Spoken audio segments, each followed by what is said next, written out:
وبركاته. مع حضراتكم مهندس محمود رجب وقناه ظهور الارض وبرنامج عمالقه اللاندسكيب. والنهارده معانا احد عمالقه مجال اللاندسكيب الباشمهندس احمد فتحي، مهندس استشاري في احد المواقع الهامه. اهلا بحضرتك باشمهندس احمد. اهلا وسهلا يا باشمهندس، الله يخليك، كل سنه وانت طيب. انت بصحه وسلامه. حضرتك النهارده احنا نتشرف باللقاء مع حضرتك، وعايزين نعرف باشمهندس احمد بنبذه مختصره في خلال وقت وجيز يعني.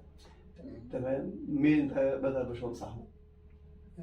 انا خريج 2015 عموما. اشتغلت 8 سنين لحد دلوقتي. ما شاء الله. اشتغلت في مدينتي 7 سنين. تمام. اشتغلت في موقع تابع لعمار المدينة حوالي سنة واقل من سنة، وضميت لمكتب استشاري حاليا. تمام.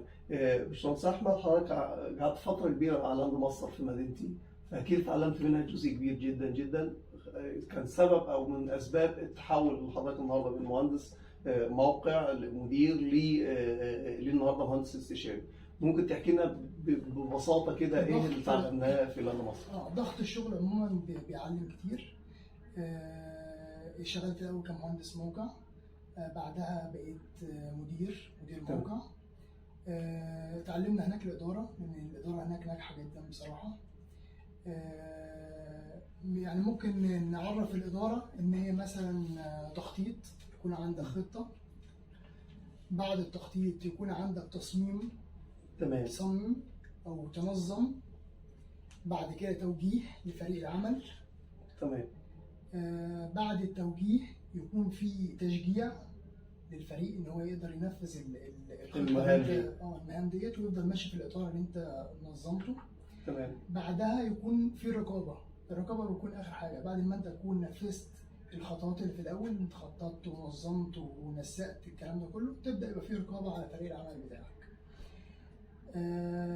من اهم المهام اللي المفروض بتميز المدير عشان يقدر يدير فريق العمل بتاعه ان هو يكون قريب من فريق العمل، يقدر يسمعهم، يديهم فرصه ان هم يتكلموا معاه، يقدر يسمع مشاكلهم. مش مهمته ان هو يديهم اوامر او تعليمات ان هم ينفذوها بس، لا، ممكن يتناقش معاهم في التعليمات ديت، يفهم وجهه نظره، يفهم هو فاهم التعليمات ديت منه ولا لا، يفهم هينفذها ازاي، لان هو لما ينفذها مش هينفذها بشكل شخصي، ومش هينفذها من وجهه نظره هو. المفروض ان هو ينفذها بوجهه النظر اللي احنا حاطينها في الاطار بتاعنا. تمام.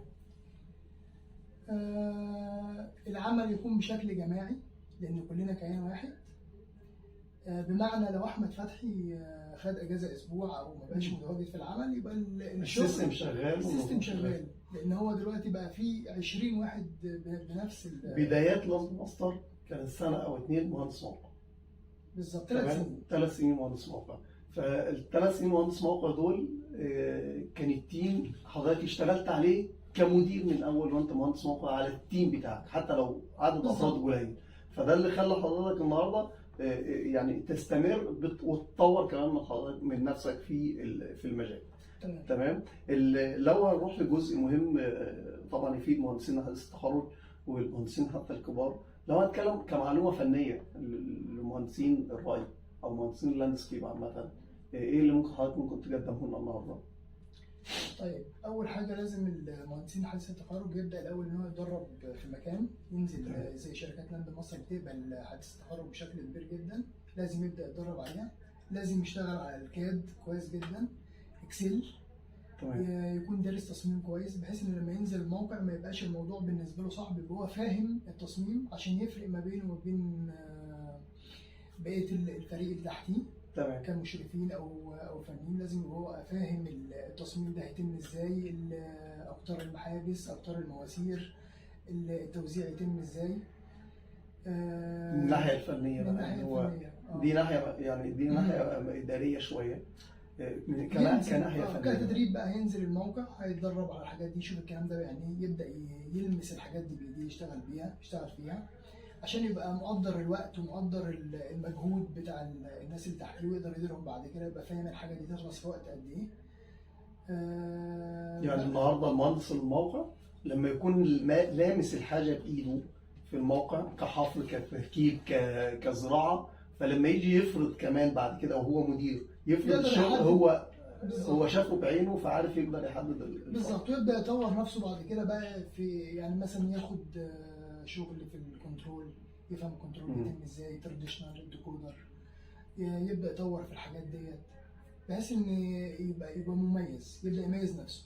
طب لو نفسه مقتصره كده على لوحات الكنترول. تمام. الكنترول عندنا في مصر عموما شغال دلوقتي في تراديشنال وفي ديكودر. التراديشنال طبعا بيبقى فيه لوحه الكنترول بيبدا ينزل منها كابل كهرباء وكابل ارضي، كل محبس بيوصل له كابل ارضي، كابل ارضي واحد بس بيعدي على المحابس كلها، وكابل كهرباء بيعدي على كل محبس لوحده. بداوا يعملوا نظام جديد وموفر اللي هو الديكودر، قدر يخلي ان هو كابل واحد بس يعدي على المحابس كلها، موجب وسالب. يعدي الاول على الديكودر، ومن الديكودر يعدي على المحابس. طبعا قدر يوفر كتير جدا في الكابلات، يوفر في الصيانات. الحاجه دي نقله كبيره جدا. غير ان المحبس نفسه بقى يشتغل ب 25 ملي امبير بس بدل من 250.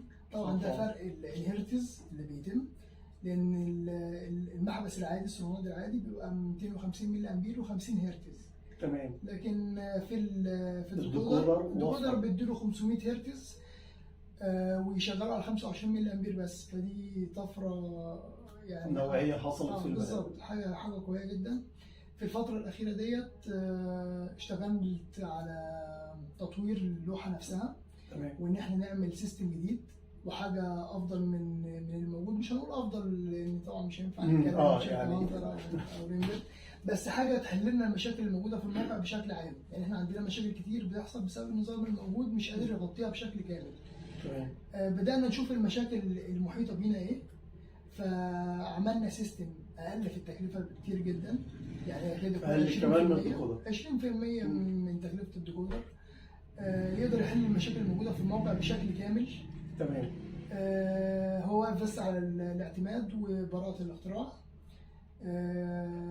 ان شاء الله ده هيعمل طفره كويسه قوي في فتره وجيزه. يعني حضرتك احنا بدانا يعتبر في الديكودر، والديكودر بدا كان لوحه عاديه خالص، بعد كده النهارده لا فيها لوحه فيها امكانيات كبيره جدا جدا جدا. تمام. وحضرتك كمان بتقول لي لا في تطوير، لا في احدث.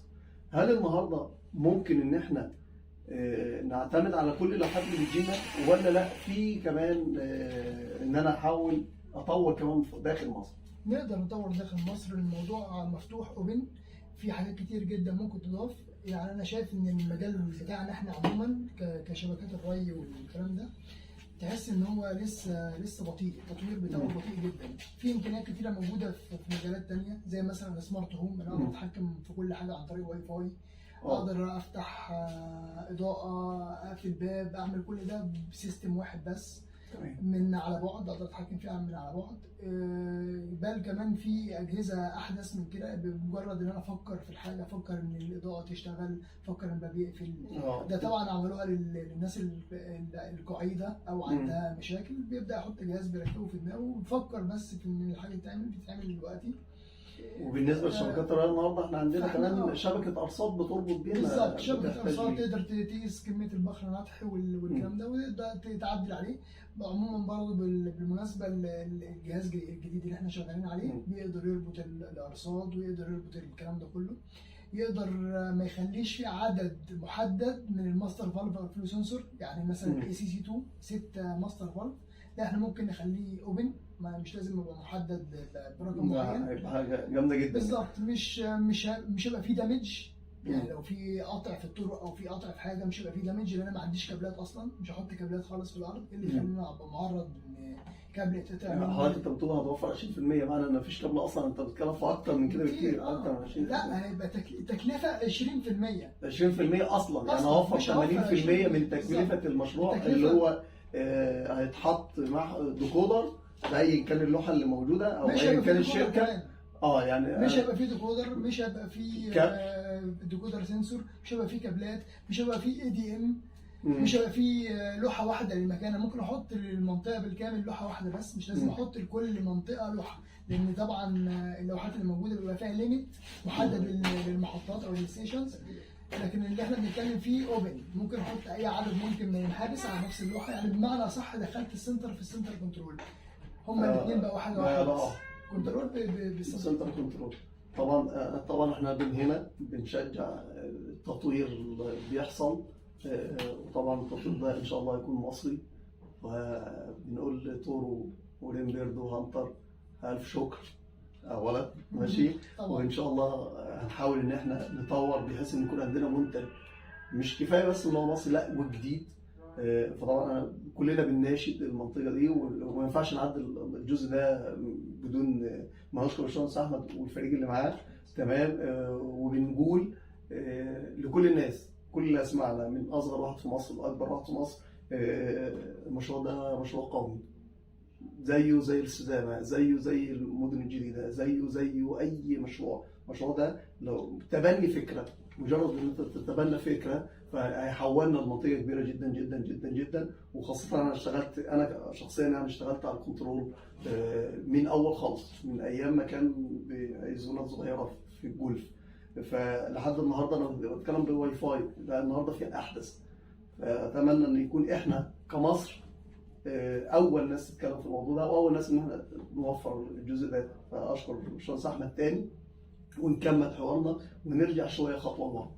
النهارده الناس شغاله على SCC 2، الناس شغاله على طورو، على ريمبيرد، وشركات محترمه وفعاله وموجوده من ايام جولف من 93 ومن قبل 93 بحاجه بسيطه، من ايام القصور الملكيه، وبعد كده بدات القصور الرئاسيه، وبعد كده بدات مراحل الجولف، ملاعب الجولف، ملاعب كرة القدم، وبعد كده بدأ الحدائق العامة والحدائق الخاصة والكومباوندات.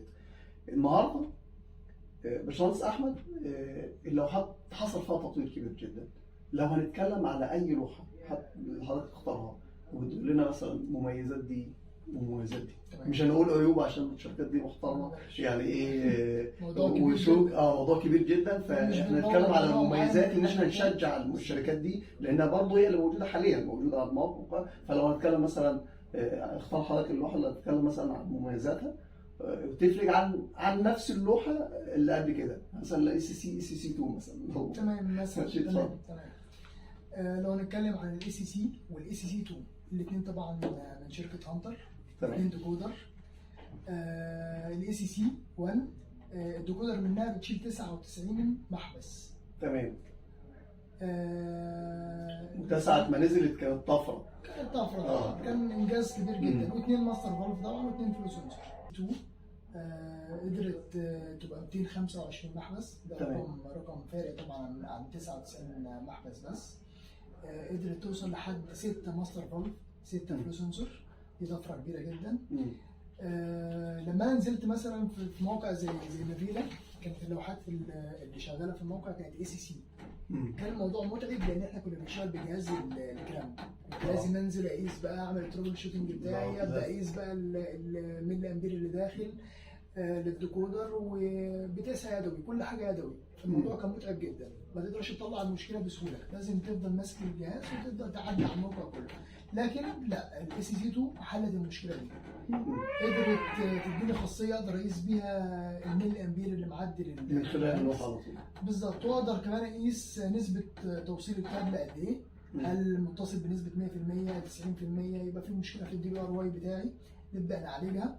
فالموضوع اتطور بشكل كبير جدا، بقى الشغل في الموقع بقى مش متعب، اقدر اجيب الكلام ده كله من على اللوحه وانا واقف عليها. عدد البرامج طبعا 30 برنامج، الحاجات دي كلها وفرت عليا وسهلت في الشغل. بل في كمان لوحه احنا ممكن يكون التركيز عليها الايام ديت مش ظاهر قوي، زي IVM ديت من ريمبيرد. دي عملت تطور اعلى كمان في ان انا قلت لي انا طبعا معظم المشاكل اللي بتحصل عندي في الكنترول في الكوميونيكيشن اللي هو التوصيل بالDVRY ده بيعمل لي مشاكل. بجيب الكاب اوصله بالديكودر كده وصلتين، ومن الديكودر اوصله للمحبس.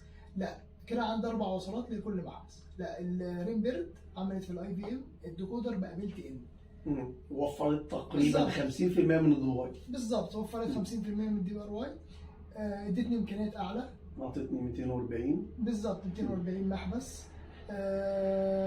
في فيدباك من المحبس للوحه، يعني كل محبس يقدر يدي المرجعيه بتاعته للوحه. تمام. الامكانيات الامكانيات دي طبعا حاجه تحترم جدا وتطور شديد يعني. تطور شديد لكل من هو بدأ بدري شويه زي حضرتك. بالظبط. بدأت في 2015، فبالتالي النهارده بعد 8 سنين في كل شيء، كل يوم جديد، كل يوم حاجه جديده. فالنهارده المهندس بيبدا، مهندس حضرتك التخرج بيبدا وهو موجود مع اس اس 2 او رينبرد، حضرتك اللوحه اللي حضرتك ذكرتها. تمام. لو النهارده المهندس موجوده معاه اللوحه، موجود التوصيلات، طبعا بيبقى المشرف والفني معاه يتكلم اكتر او يدوس اكتر في برمجه اللوحه، ولا كفايه كمان ان هو ماسك الستاف بتاعه؟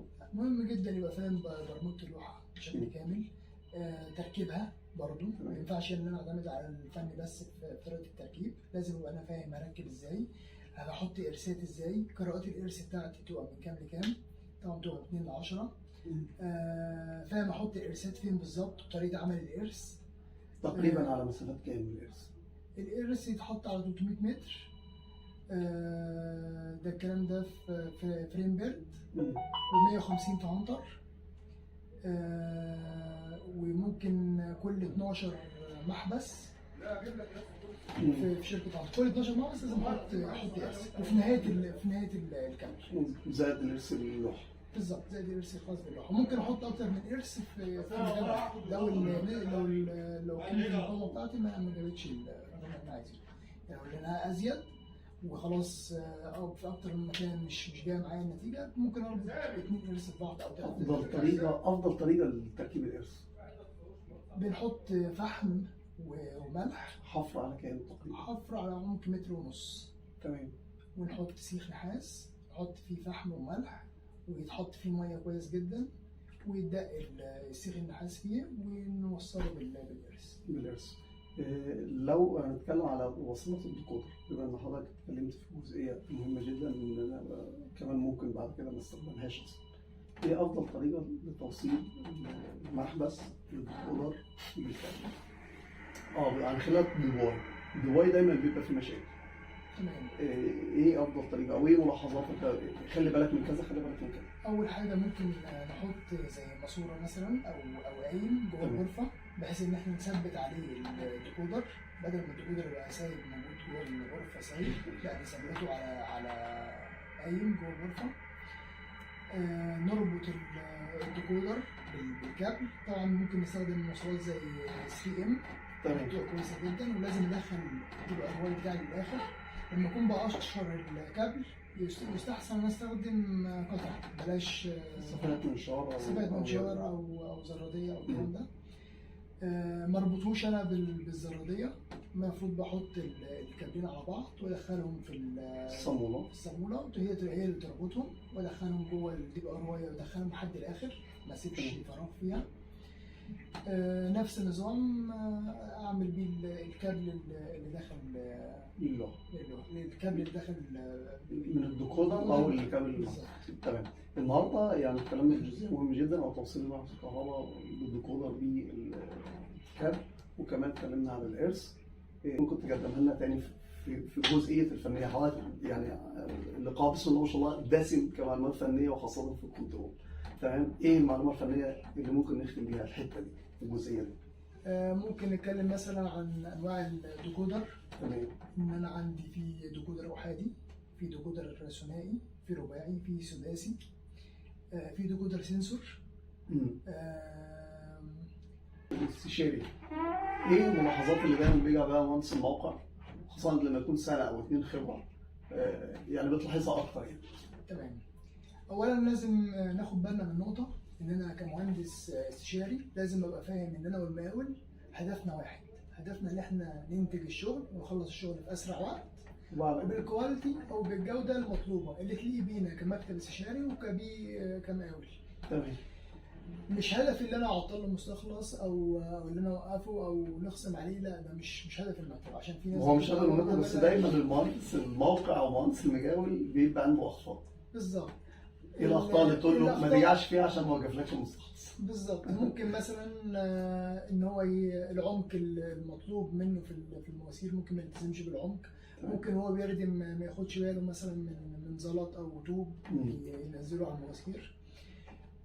ممكن ما يبعدش عن المواسير عن بعض. لو ماسورتين في نفس الحفر. بالظبط، لازم نخلي بالهم من المسافه ما بين تقريبا المواسير، مثلا 20 سم. مم. طبعا 20 سم لو اكتر فرعيات، عشان برضه مثلا الناس تتكلم مثلا 120. لا لو اكتر فرعيات. بالظبط. تمام.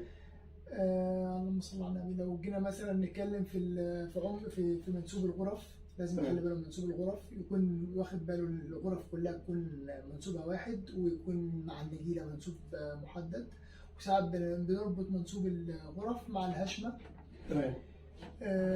ممكن يقع مثلا في المسافات ما بين الرشات، ما يبقاش واخد باله من المسافات ديت.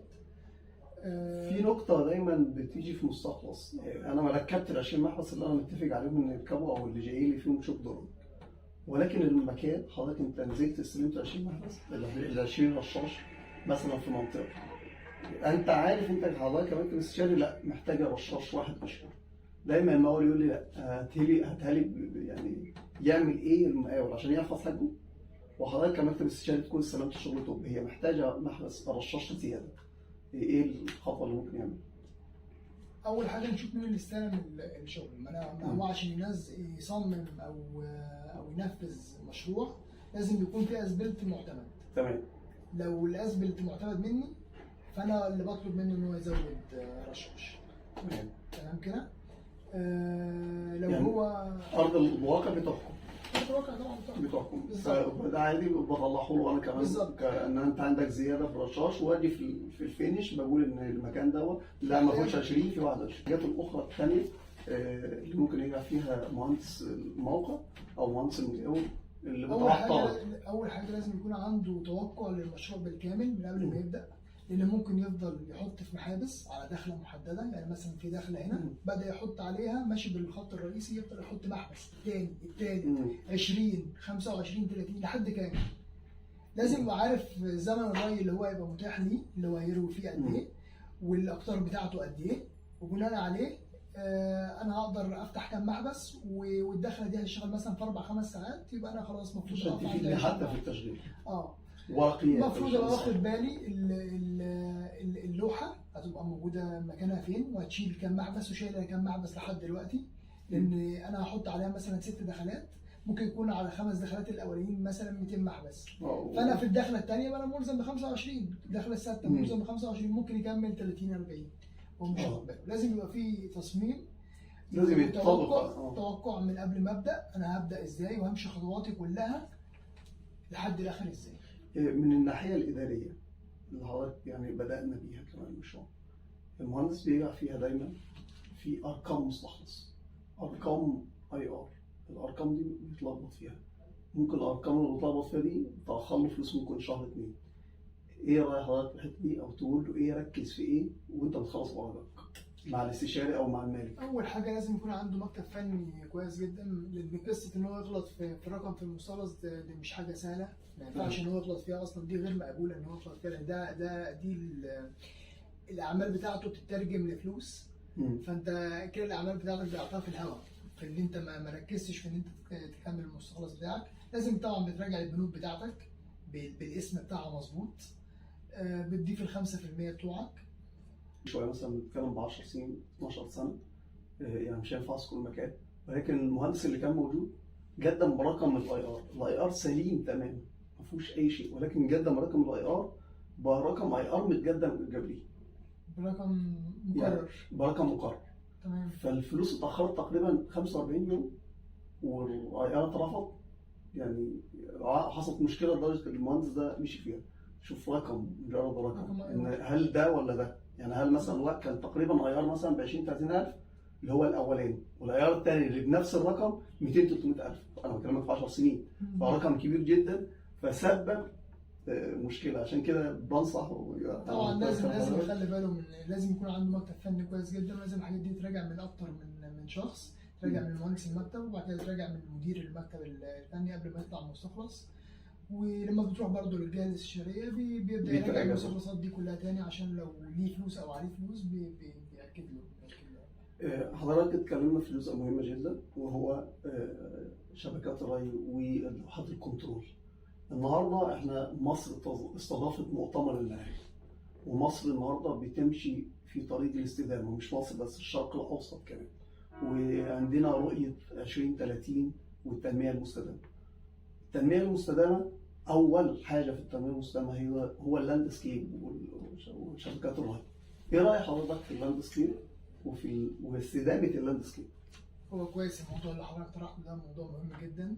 اللاندسكيب عموما بيمثل 60% من اي مشروع. تمام. اي مشروع جديد يبقى 60% منه مزروعات ولاندسكيب.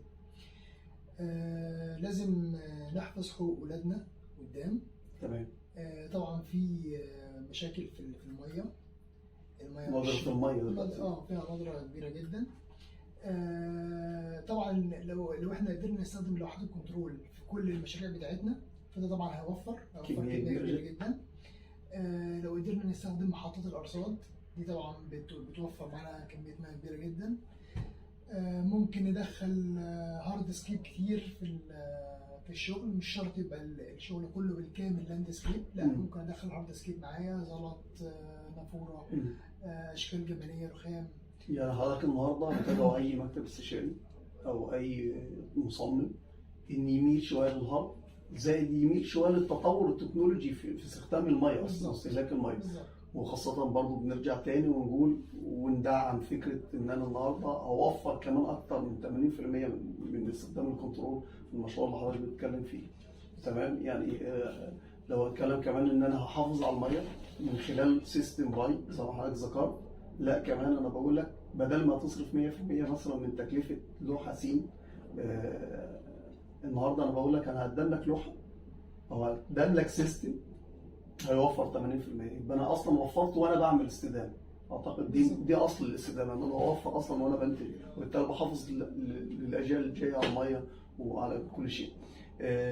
باختصار يا باشمهندس احمد، لو حضرتك بتقدم نصائح للمهندس حديث التخرج، انا عايز المهندس احمد اللي من 8 سنين دخل ارض مصر مهندس حديث تخرج، ايه الحاجات اللي انت كانت معوقات قدامك والنهارده بتقول للي جاي خلي بالك قدامك كذا؟ تمام. اول حاجه لازم اخلي بالي ان انا انزل موقع اتدرب فيه كويس. اخلي بالي من اصول التركيب.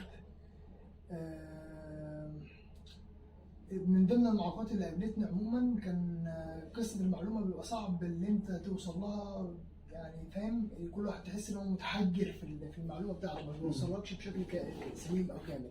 لحد طبعا ما حضرتك عملت القناه الجميله اللي انت عملتها وبدات تدي الحاجات دي بشكل مجاني، ساعدت فيها ناس كتير.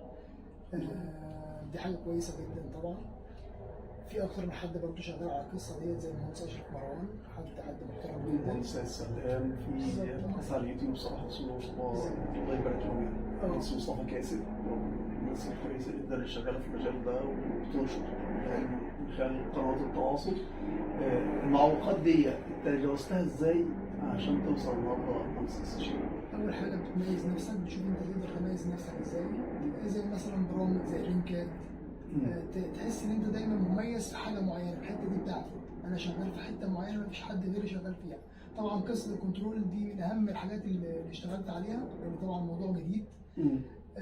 يبدا يظهرك بشكل كويس لو انت اشتغلت عليه كويس وخدته من الطريق الصح، ما مشيتش بطريق تقليدي.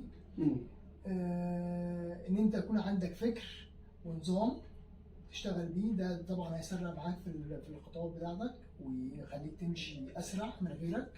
ممكن يبقى في حد شغال مثلا بقاله 20 او 30 سنه، ممكن تتحصله في مجال العلم في خلال سنه او سنه ونص وخاصه مجال اللاندسكيب اصلا مجال حديث برضه، يعني احنا بنتكلم مجال لو هنقول اخر الثمانينات اشتغلنا على اللاندسكيب في مصر كمسمى، يعني كمسمى نباتات زينه وزراعه. احنا اشتغلنا اخر الثمانينات بنعمل مشاريع او يكون في مهندس لاندسكيب مش مهندس زراعات، كان في مهندس زراعات. فالنهارده احنا الوضع اتغير، بقى في سيستم زراعه، بقى في كليات النهارده او دبلومات النهارده بتشتغل اصلا. يعني انا عندي علم، هو لسه ما اشتغلناش، ولكن انا عندي النهارده ان في دبلومات لاندسكيب، مش دبلومات دبلومه او كورس، لا ده انا بقول لك النهارده يبقى في ثانويه دبلوم ثانوي لاندسكيب بيتجهز له حاليا، واحنا موجودين في 2023 في 2024 25 هيكون في كده. هيكون في ماده او جسم كامل في اللاندسكيب في الكليات، ومش هينفع نذكر اسم الكليه او اسم الجامعه اللي هتعمل كده. فالنهارده احنا مجال جديد، لو مش هتساعد زي ما حضرتك بتقول او مش هتتميز هتكون زيك زي اللي دول 20 سنه، صح كده؟ بالظبط. لازم تخش تزق بمعنى اصح. تمام. لو مهندس حديث التخرج قال لك انا خايف، يعني هو خايف، هو بتاع سنه رابعه خايف يخش المجال، شايف ان في ناس موجوده اصلا ومش لاقيه شغل، تنصحه بايه؟ كلنا في البدايه عندنا نفس المشكله ديت، لحد ما بتبدا انت تنزل تتدرب وبتتعب في البدايه. هي الموضوع كله في البدايات صعبه، بس بمجرد ان انت تنزل ويكون عندك ثقه في نفسك وثقه في عقليتك ان انت هتقدر تنجح، ده نفسه ده دافع ليك، هتقدر انت تنجح وتكمل في طريقك. هي الموضوع كله البدايه بس بتبقى صعبه مش اكتر. تمام يا باشمهندس احمد، اتشرفنا بحضرتك كتير جدا ماشي، ومعلومات حضرتك طيبه يعني في المجال، وربنا يبارك فيك، وان شاء الله تطور من المشروع اللي حضرتك بتتكلم فيه، ربنا يخليك. وشكرا ليكم. في نهايه الحوار الشيق الممتع مع الباشمهندس احمد فتحي مهندس استشاري، بحب اقول لكم المهندس احمد ما وقفش كمان انه يكون مهندس استشاري فقط. النهارده المهندس احمد بيتكلم على في تطوير اللوحات اللي بتجينا من بره، ان احنا يكون مصر عندها لوحات كنترول ومنتج محلي ومتطور وحاجه احدث. فالنهارده بندعو الناس تدعم المشروع ده اول جزء. الجزء الثاني بقول للمهندس حديث التخرج باشمهندس احمد خريج 2015، يعني 8 سنين في عمر بعض الناس هو لسه ما شايف نفسه مهندس حديث التخرج، ولكن النهارده المهندس احمد اشتغل على نفسه. خد المهندس احمد قدوه، وخد المهندس احمد في خطواته ونجاحه، ان هو ما استقرش. انا عندي لوحه اس سي 2 ولوحات ريمبرد فخمه وتمام وزي الفل، وريحه هانتر ولوحات هانتر تمام وزي الفل، ما وقفش على كده. هو الناس هم بيطوروا، احنا ممكن كمان نطور. فنشكر كمان ريمبرد ونشكر هانتر في ان هم وصلوا لنا لعقول زي الباشمهندس احمد، وعقول كتيره جدا جدا في مجال اللاندسكيب. مجال اللاندسكيبنج كان بدا من 30 40 سنه، فان شاء الله في الفتره الجايه مع الحفاظ على الاستدامه هيكون عندنا عمالقه لاندسكيب، حرفيا عمالقه لاندسكيب في الانتاج، في التطوير، في كمان التصميم وفي التنفيذ باذن الله. اشكركم، وما تنسوش تدعموا الفكره، ما تنسوش تنشروا الفكره. شكرا لكم، وكل عام وانتم بخير، والسلام عليكم ورحمه الله وبركاته.